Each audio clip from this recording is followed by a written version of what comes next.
بسم اللہ الرحمن الرحیم۔ السلام علیکم گائز، اگر آپ لوگ ہمارے چینل پر نئے ہیں تو پلیز ہمارے چینل کو سبسکرائب کر لیجئے اور ساتھ ہی بیل آئیکن کے بٹن کو پریس کر لیجئے تاکہ مزید آنے والی ویڈیو آپ لوگوں تک پہنچتی رہے۔ آج کا بیان غوث پاک اور سردار ڈاکو کا واقعہ۔ بیان کیا جاتا ہے کہ پیران پیر حضرت سیدنا شیخ عبدالقادر جیلانی رحمۃ اللہ علیہ جب حصول علم کے لیے اپنے گاؤں جیلان سے بغداد کے لیے روانہ ہوئے تو آپ کی والدہ ماجدہ نے آپ کو زادِ راہ کے طور پر 40 دینار آپ کی گڈری میں سی دیے۔ چلتے وقت اپنے لختے جگر کو نصیحت کی کہ بیٹا، ہوا کیسی ہی مصیبت اور برے حالات تمہیں پیش آئیں، سچ کا دامن ہاتھ سے نہ چھوڑنا اور جھوٹ کے نزدیک بھی نہ جانا، کیونکہ راست گوئی 1000 عبادتوں کی ایک عبادت ہے۔ سعادت مند فرزند نے عرض کی کہ اے والدہ، میں صدقے دل سے یہ عہد کرتا ہوں کہ آپ کی نصیحت پر ہمیشہ عمل کروں گا۔ گھر سے رخصت ہو کر آپ رحمۃ اللہ علیہ بغداد والے قافلے میں شامل ہو گئے، کیونکہ اس دور میں طویل بیابانی راستوں میں تنہا سفر کرنا ممکن نہ تھا۔ اثنائے سفر میں ہمدان سے کچھ آگے قزاقوں کے ایک جتھے نے قافلے پر چھاپا مارا اور اہل قافلہ کا سب مال و اسباب لوٹ کر تقسیم کے لیے ایک جگہ جمع کر دیا۔ سیدنا حضرت شیخ عبدالقادر جیلانی رحمۃ اللہ علیہ ایک طرف چپ چاپ یہ دردناک نظارہ دیکھ رہے تھے کہ ایک ڈاکو آپ کی طرف بڑھا اور پوچھا، کیوں میاں، تمہارے پاس کچھ ہے؟ آپ نے فرمایا، ہاں، میرے پاس 40 دینار ہیں۔ ڈاکو کو آپ کی بات پر یقین آیا اور وہ آپ کی ہنسی اڑاتا ہوا بڑھ گیا۔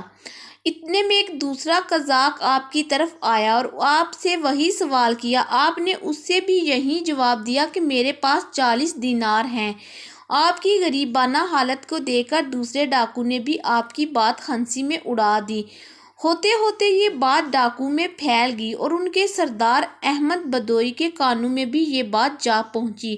اس نے حکم دیا کہ اس لڑکے کو میرے پاس لاؤ۔ ڈاکو آپ رحمۃ اللہ علیہ کو اپنے سردار کے سامنے لے گئے۔ سردار نے آپ سے مخاطب ہو کر کہا، لڑکے، سچ سچ بتا، تیرے پاس کیا ہے؟ حضرت نے بلا خوف اس بات کا جواب دیا، میں پہلے بھی تیرے 2 ساتھیوں کو یہ بتا چکا ہوں کہ میرے پاس 40 دینار ہیں۔ اس نے پوچھا، اچھا، کہاں ہیں؟ حضرت نے فرمایا، میری بغل کے نیچے گدڑی میں سلے ہوئے ہیں۔ سردار نے ایک ڈاکو کو حکم دیا کہ اس لڑکے کی تلاشی لو۔ چنانچہ اس نے آپ کی گدڑی ادھیڑ کر دیکھی تو اس میں واقعی 40 دینار نکل آئے۔ احمد بدوئی اور اس کے قزاق یہ دیکھ کر بہت حیران ہوئے۔ احمد بدوئی حیرانگی کے عالم میں حضرت سے پوچھا، لڑکے، تمہیں معلوم ہے کہ ہم قزاق ہیں اور مسافروں کا سامان لوٹ لیتے ہیں، پھر بھی تم نے ان دیناروں کا بید ہم پر ظاہر کر دیا، حالانکہ یہ رقم اس قدر محفوظ تھی کہ کسی کو اس کا وہم و گمان بھی گزر نہیں سکتا تھا۔ آخر کس چیز نے تمہیں سچ بولنے پر مجبور کیا؟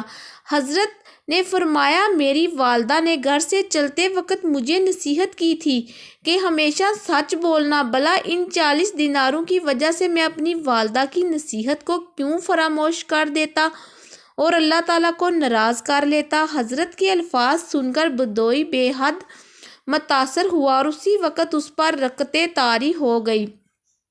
ندامت کے آنسو نے اس کے دل کی سیاہی کو دھو ڈالا اور اس نے آہ بھر کر کہا، اے بچے، تم پر خدا کی ہزاروں رحمتیں ہوں کہ تم نے اپنی ماں کے عہد کا خیال رکھا، لیکن مجھ پر کہ میں نے اپنی ساری زندگی اپنے خالق کا عہد توڑتے گزار دی۔